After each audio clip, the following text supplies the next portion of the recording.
First of all, definition of a great rivalry for me, what makes it really interesting and intriguing is one word: contrast. It's all about contrast. If you have two players that are playing the same way and have the same personalities and have the same set of fans, it's not going to be as interesting. But I think with my experience having that rivalry with Martina, it was all about the differences, the contrast in style, in personality, in everything. And we brought our own set of fans to the table. And the other great thing about a rivalry is it makes you a better player. You know, it builds your game. You lose a few matches, you go back to the drawing board. How can I beat this one person?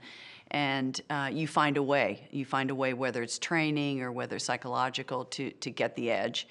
And so it's, you know, it's sort of like a seesaw effect. And in the case with Martina and I started out on top, then she came on strong and ended up on top. And then we both kind of evened it off in the end. You know, we both had 18 Grand Slams, and we both had we were beating each other pretty consistently, evenly at the end. So, but I think it all comes down to the contrast and bringing your own set of fans to the plate.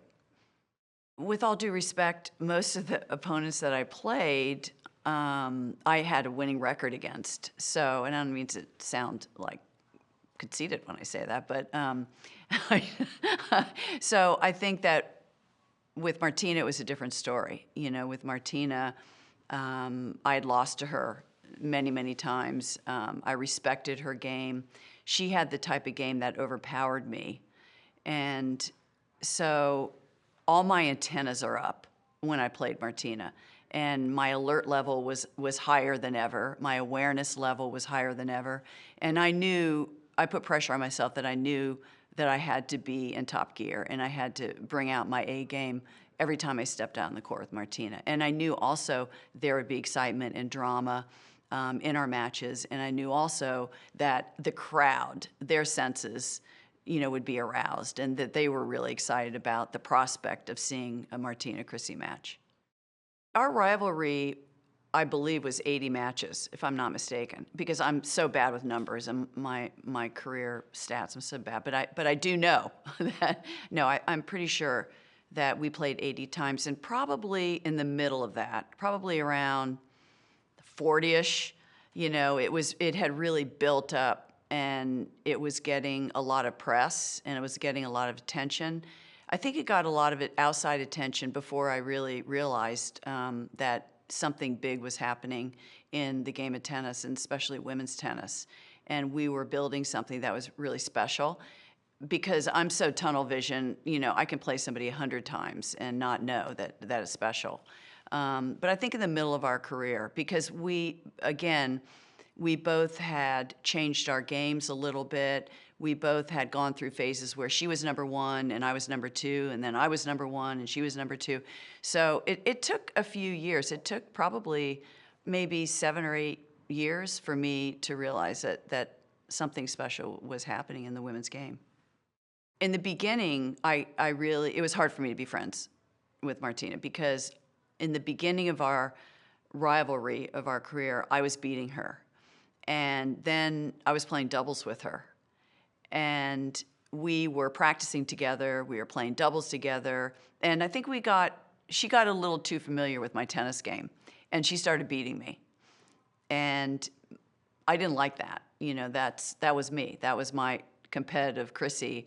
I didn't like that. So I actually broke up the doubles partnership, and explaining, you know, you're beating me now. I feel like, you know, you're getting a little too familiar with my game, and I need to remove myself and separate myself a little bit from you.